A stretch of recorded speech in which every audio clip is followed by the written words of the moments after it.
মিয়ানমারে ফিরে গেলেন ১২৩ বিজিপি ও সেনা সদস্য। কারাভোগ শেষে দেশে ফিরলেন ৮৫ বাংলাদেশি। সীমান্তে সক্রিয় মানব পাচার চক্র, মোটা অঙ্কের টাকায় নেতাদের পালিয়ে যেতে সহায়তা। কুষ্টিয়ায় মাইক্রোবাসের ধাক্কায় ২ বোন সহ ৪ কিশোরীর মৃত্যু। প্রতিবাদে বিক্ষোভ, সড়ক অবরোধ।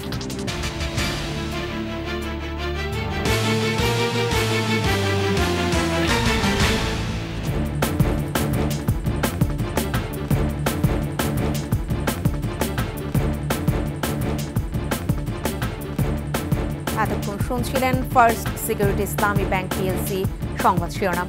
প্রত্যেকে আমন্ত্রণ জানাচ্ছি ২১ দেশের সংবাদে, সাথে থাকছি ফেরদৌসী আহমেদ। দর্শক, ২১ টেলিভিশনের সংবাদ একই সাথে সরাসরি দেখতে পাবেন আমাদের ফেসবুক পেজ www.facebook.com/2124 অনলাইনে। এছাড়া সাবস্ক্রাইব করতে পারেন www.youtube.com/21ETV চ্যানেলে। মিয়ানমারের রাখাইন রাজ্যের চলমান সংঘাতের জেরে বাংলাদেশে পালিয়ে আশ্রয় নেয়া ১২৩ বর্ডার গার্ড পুলিশ ও সেনা সদস্যকে ফেরত পাঠানো হয়েছে। সকালে কক্সবাজার BIWT ঘাটে তাদের হস্তান্তর করা হয়। এদিকে মিয়ানমারে কারাভোগ শেষে দেশে ফিরেছেন ৮৫ জন বাংলাদেশি। কক্সবাজার প্রতিনিধি আব্দুল আজিজের তথ্য ছবিতে ডেস্ক রিপোর্ট। সকালে কক্সবাজার BIWT ঘাটে কয়েকটি বাস থেকে সারিবদ্ধভাবে নেমে আসেন মিয়ানমারের নিরাপত্তা বাহিনীর ১২৩ জন সদস্য। এর মধ্যে সেনা সদস্য রয়েছেন ১৫ জন। চলতি বছর যুদ্ধের সহিংসতা থেকে বাঁচতে মিয়ানমার থেকে কক্সবাজারের টেকনাফ, নাজিরপাড়া, সাবরাং ও শাহপুরীর দ্বীপ সীমান্ত দিয়ে বাংলাদেশে আশ্রয় নিয়েছিলেন এসব সদস্য। আইনি প্রক্রিয়া শেষে রোববার তাদের মিয়ানমারের বাংলাদেশস্থ দূতাবাস কর্মকর্তাদের কাছে হস্তান্তর করা হয়। চলতি বছর ৮৭৫ জনকে মিয়ানমারে ফেরত পাঠানো হয়েছে। এদিকে সকালে ৮৫ জন বাংলাদেশিকে ফেরত দিয়েছে মিয়ানমার। শনিবার মিয়ানমারের নৌবাহিনীর জাহাজ USM চিনডুইন ৮৫ বাংলাদেশিকে নিয়ে বাংলাদেশ সাগরে অবস্থান নেয়।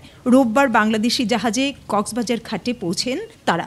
অবৈধভাবে সাগরপথে মালয়েশিয়া যাওয়ার সময় সাগরে মাছ ধরা সহ বিভিন্ন কারণে সীমান্ত থেকে তাদের ধরে নিয়ে যাওয়া হয় মিয়ানমারে।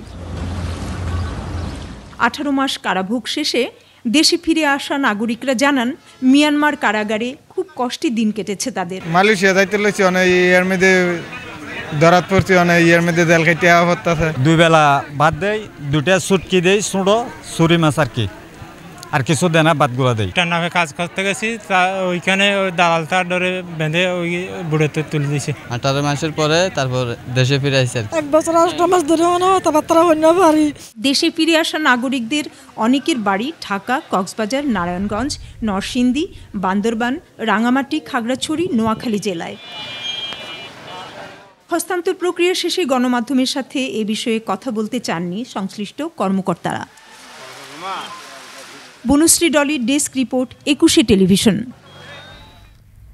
শেখ হাসিনা সরকারের পতনের পর ময়মনসিংহের হালুয়াঘাট, ধোবাউড়া সীমান্তে সক্রিয় হয়ে উঠেছে মানব পাচার চক্রের সদস্যরা। এরই মধ্যে অর্ধশত আওয়ামী লীগ নেতাকে ভারতে পালিয়ে যাওয়ায় সহযোগিতা করে প্রায় ৫ কোটি টাকা কামিয়ে নিয়েছে এই চক্রটি। তাদের অত্যাচার নির্যাতনের ভয়ে কেউ কথা বলার সাহস পায় না। পুলিশের দাবি, সীমান্তে অপরাধ দমনে তৎপর রয়েছে তারা। ময়মনসিংহ বিভাগীয় প্রতিনিধি আতাউর রহমান জুয়েলের তথ্যচিত্রে ডেস্ক রিপোর্ট। আমগর এলাকা দিয়া মনে করুন এখন কয়েকটা সিন্ডিকেট হয়েছে, এরা আওয়ামী লীগের বড় বড় নেতা করে পার করে দিতেছে কিছু কিছু টেয়ার বিনিময়ে। ধোবাউড়ার নেতাই নদী পার হলেই ভারত অংশের গারো পাহাড়। সরকার পতনের পর আওয়ামী লীগের অনেক নেতা পালিয়েছেন এই রুট দিয়ে। পাচারকারী চক্রের সদস্যরা জানায়, এক একজন নেতাকে পালাতে সহায়তা করে 5 থেকে 20 লাখ টাকা হাতিয়ে নেওয়া হচ্ছে। এই পথে ভারতে পালিয়েছেন সাবেক প্রতিমন্ত্রী শরীফ আহমেদ, সাবেক MP মাহমুদুল হক সায়েম, সাবেক MP জুয়েল আরেং, সাবেক ফুলপুর উপজেলা চেয়ারম্যান হাবিবুর রহমান সহ আওয়ামী লীগের অর্ধশতাধিক শীর্ষ পর্যায়ের নেতা। তাদের পার করে দালাল চক্র কামিয়েছে 5 কোটি টাকার উপরে। আগে এটা আওয়ামী লীগের ছত্রছায়া হয়তো, কিন্তু এখন আওয়ামী লীগ ক্ষমতার নাই বিদায় হানা BNP ছত্রছায়া এগুলি হচ্ছে। আঙ্গুর মতো আরো এরকম অনেক সিন্ডিকেট আছে। 5 আগস্ট সরকার পতনের পর আওয়ামী লীগ নেতাকর্মীদের হাত বদল হয়ে চোরাচালান সিন্ডিকেট চলে যায় বিএনপির ছত্রচ্ছায়ায়। যুবদল নেতা মুশফিক, রাজু ও শাওন সহ সিন্ডিকেট চক্রের মাধ্যমে ভারতে পালিয়ে যাওয়ার সময় 16 সেপ্টেম্বর ধোবাউড়ায় জনতার হাতে ধরা পড়ে 71 টিভির সিইও মোজাম্মেল বাবু ও সাংবাদিক নেতা শ্যামল দত্ত। তাদের কাছ থেকে কোটি টাকার উপরে হাতিয়ে নেওয়ার অভিযোগ রয়েছে এই চক্রের।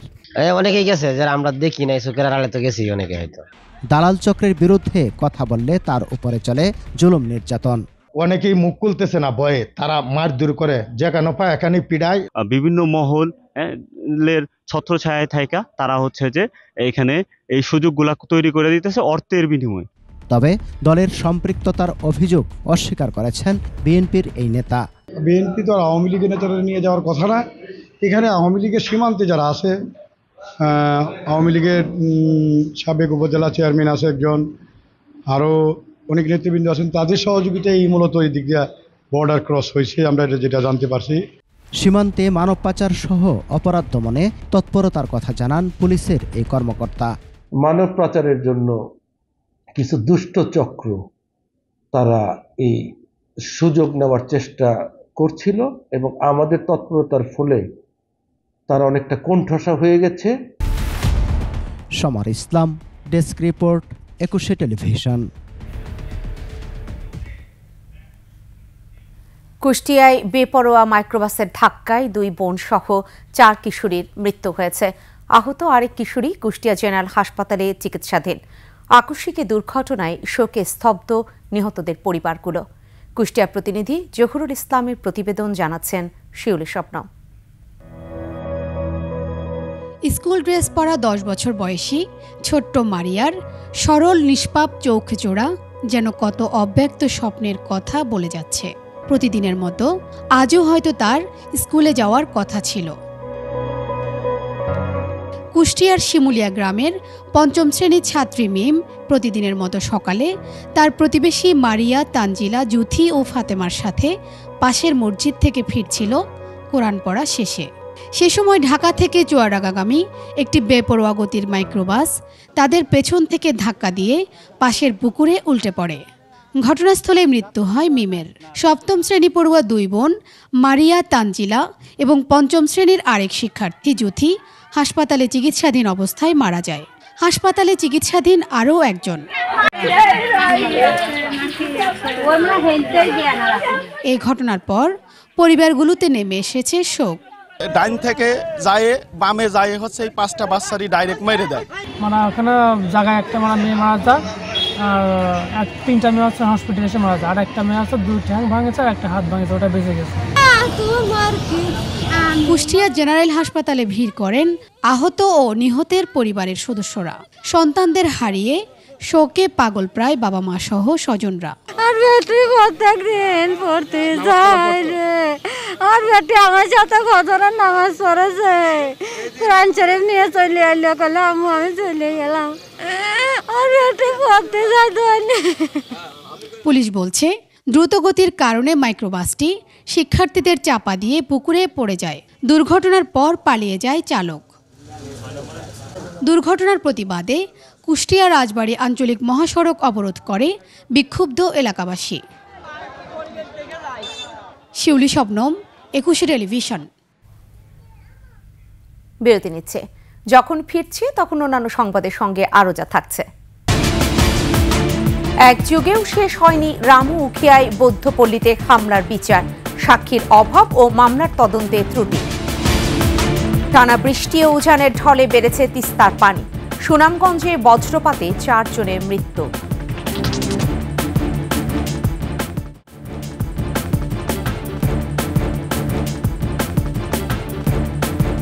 আমন্ত্রণ আবারও, দেখছেন 21 দেশের সংবাদ। কক্সবাজারের রামু ও উখিয়ার বৌদ্ধপল্লীতে হামলার এক যুগেও শেষ হয়নি বিচার কাজ। এখনও জড়িতদের পরিচয় শনাক্ত করতে পারেনি পুলিশ। 2012 সালের এই দিনে রাতের অন্ধকারে রামু, উখিয়া ও টেকনাফে বৌদ্ধপল্লীতে হামলা ও অগ্নিসংযোগ করা হয়। ভাঙচুর করা হয় 12টি বৌদ্ধ বিহার ও 30টি বসত বাড়ি। সাক্ষীর অভাব ও মামলার তদন্তে ত্রুটি থাকায় বিচার কাজ থমকে আছে বলে জানালেন সংশ্লিষ্টরা। কক্সবাজার প্রতিনিধি আব্দুল আজিজের তথ্য ছবিতে ডেস্ক রিপোর্ট। 2012 সালের 29 সেপ্টেম্বর ইসলাম ধর্ম অবমাননা করে ফেসবুকে ছবি দেয়াকে কেন্দ্র করে রামু উপজেলার 12টি প্রাচীন বৌদ্ধ মন্দির এবং প্রায় 30টি বসতঘরে হামলা ও অগ্নিসংযোগের ঘটনা ঘটে। পাশাপাশি ভাঙচুর ও লুটপাট করা হয় মন্দির ও বৌদ্ধদের ঘরবাড়ি। হামলার 12 বছরে রামুতে বৌদ্ধ মুসলিম সম্প্রীতি ফিরলেও মুছে যায়নি মনের ক্ষত। অন্তর্বর্তী সরকারের কাছে বিচারের পাশাপাশি নিরাপত্তা নিশ্চিতের দাবি এসব মানুষের। দেশের রাজনৈতিক একটা অকারেন্স হলেই মনে করেন আমাদের মন্দিরের উপর হামলা আসে সবসময়। যে ভিডিও প্রজেক্টগুলো আছে, ছবিগুলো আছে, এতে তো আমরা আমাদের বৌদ্ধ জাতি থেকে কোনো সাক্ষী প্রয়োজন আছে বলে আমি মনে করি না। প্রভাবশালী মহলের কারণে এবং রাজনৈতিক কিছু উপকাণ্ডের কারণে আমরা সুবিচার পাই নাই। 2012 সালের মতো এ ধরনের ঘটনার যেন পুনরাবৃত্তি না ঘটে সেজন্য অন্তর্বর্তী সরকারের কাছে দাবি জানিয়েছেন কেন্দ্রীয় সীমা মহাবিহারের অধ্যক্ষ। সম্প্রতি পার্বত্য অঞ্চলে যে ঘটনা ঘটেছে সেটি নিয়েও উদ্বিগ্ন তারা। সেই সময়ের যারা প্রকৃত আসামি অপরাধী তাদের অবশ্যই শাস্তি হোক, বিচার হোক, এটা আমরা চাই। এদিকে মামলার পিপি জানান রাষ্ট্রপক্ষ সর্বাত্মক চেষ্টা করছে সাক্ষীদের এনে দ্রুত সময়ের মধ্যে মামলা নিষ্পত্তি করার। আর অনেক সাক্ষী হওয়াতে সব সাক্ষীগুলো যথাযথভাবে না নিয়ে একটা মামলা নিষ্পত্তি করার সুযোগ নেই। সেই কারণে রাষ্ট্রপক্ষে সর্বোচ্চ চেষ্টা করছে সাক্ষীগুলোকে দ্রুততার সময়ে এনে তাদেরকে দিয়ে মামলাগুলো যাতে যে প্রার্থীকে যে বিচার সেই বিচারটি যাতে নিশ্চিত করা যায়। কক্সবাজারের রামু, উখিয়া ও টেকনাফে বৌদ্ধবিহারের হামলার ঘটনায় 29টি মামলায় এজাহারভুক্ত 375 জন সহ 15,182 জনকে অভিযুক্ত করা হয়। এরপর আপোষের ভিত্তিতে একটি মামলা প্রত্যাহার করা হলেও 18টি মামলায় 993 জনের বিরুদ্ধে আদালতে অভিযোগপত্র জমা দেয় তদন্তকারী সংস্থা। Masum আলিসা, desk report, 21 television. টানা 3 দিনে বৃষ্টি এবং উজান থেকে নেমে আসা ঢলে লালমনিরহাটে তিস্তার পানি বেড়েছে। এদিকে পদ্মায় পানি বাড়ায় কুষ্টিয়ার দৌলতপুরের 37টি গ্রামের মানুষ পানিবন্দী। এছাড়া রাজবাড়ীতে পদ্মার নিম্নাঞ্চলে জলাবদ্ধতায় জনসাধারণের চলাচলে জনদুর্ভোগ দেখা দিয়েছে। এসব এলাকায় দেখা দিয়েছে বিশুদ্ধ খাবার পানির সংকট। লালমনিরহাট, কুষ্টিয়া, রাজবাড়ী প্রতিনিধির তথ্য ছবিতে ডেস্ক রিপোর্ট। অতিবৃষ্টি আর উজান থেকে আসা পাহাড়ি ঢলের কারণে তিস্তা নদীর পানি বৃদ্ধি পেয়েছে। ডালিয়া ব্যারেজ পয়েন্ট এবং কাউনিয়া পয়েন্টে বিপদসীমার উপর দিয়ে প্রবাহিত হচ্ছে। রংপুরের দুর্গমচরের 30টি গ্রাম প্লাবিত, 20,000 মানুষ পানিবন্দী। লালমনিরহাটে তিস্তা নদীর তীরবর্তী চর গড্ডিমারি, কালমাটি, রাজপুরের নিম্নাঞ্চল প্লাবিত হয়েছে। আর পানি নিয়ন্ত্রণে তিস্তা ব্যারেজের 44টি জলকপাট খুলে দেয়ায় তিস্তা সহ আশপাশের শাখা নদী এবং খালগুলোতে পানি বৃদ্ধি পেয়েছে। এছাড়া তিস্তা নদীর পার্শ্ববর্তী নিম্নাঞ্চল প্লাবিত হয়েছে, ডুবে গেছে রাস্তাঘাট ও শীতকালীন আগাম সবজি সহ ধান ক্ষেত।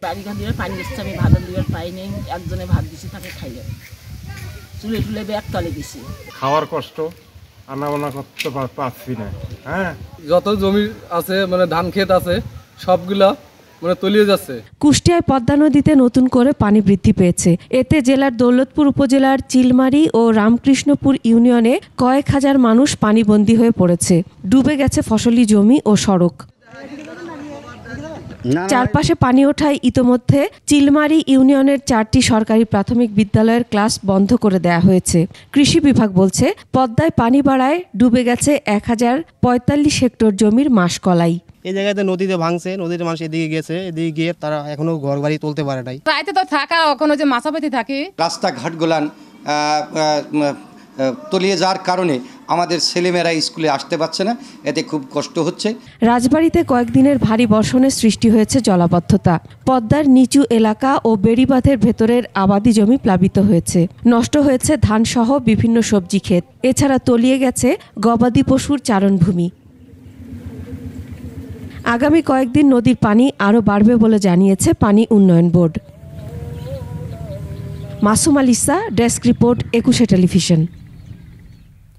সুনামগঞ্জে পৃথক স্থানে মাছ ধরতে গিয়ে বজ্রপাতে 4 জেলে নিহত হয়েছে। ভোর 5টায় দোয়ারা বাজার উপজেলার পান্ডারগাঁও ইউনিয়নের দেখার হাওরে এই দুর্ঘটনা ঘটে। স্থানীয়রা জানান, সকাল থেকে আবহাওয়া খারাপ থাকায় ভোর 4:30টার দিকে বজ্রসহ বৃষ্টি শুরু হয়। এর মধ্যেই হাওরে মাছ ধরতে যায় তারা। বৃষ্টির সাথে আচমকা বজ্র এসে তাদের উপর পড়লে ঘটনাস্থলেই ওই 4 জেলে নিহত হন।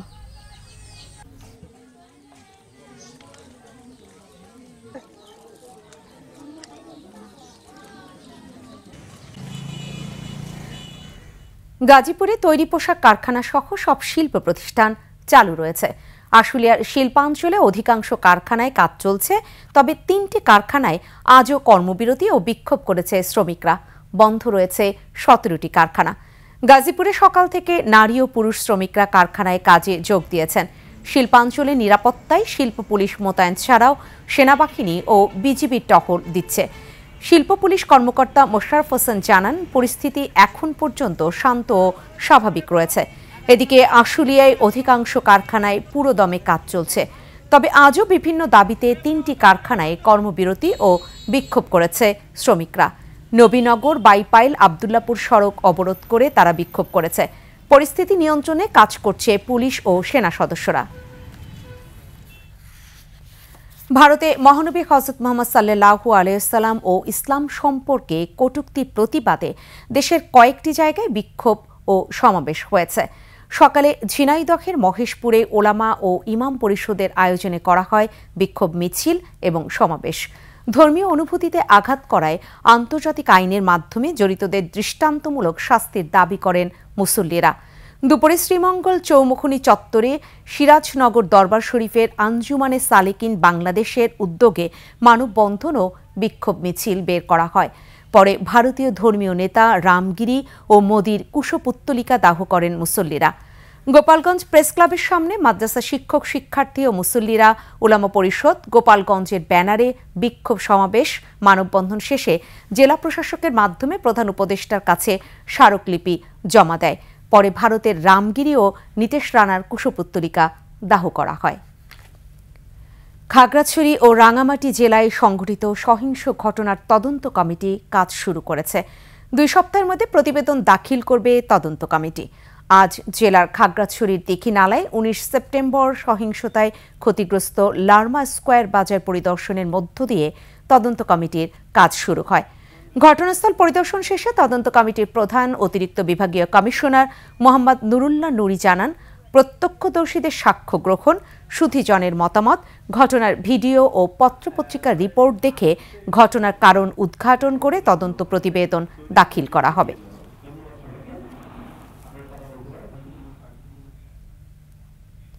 আর এই সাথেই শেষ করছি 21 দেশের সংবাদ। যাবার আগে ফার্স্ট সিকিউরিটি ইসলামী ব্যাংক পিএলসি সংবাদ শিরোনামগুলো আরও একবার। মিয়ানমারে ফিরে গেলেন 123 বিজিপি ও সেনা সদস্য। কারাভোগ শেষে দেশে ফিরলেন 85 বাংলাদেশি। সীমান্তে সক্রিয় মানব পাচার চক্র, মোটা অঙ্কের টাকায় নেতাদের পালিয়ে যেতে সহায়তা। কুষ্টিয়ায় মাইক্রোবাসের ধাক্কায় 2 বোন সহ 4 কিশোরীর মৃত্যু। প্রতিবাদে বিক্ষোভ, সড়ক অবরোধ।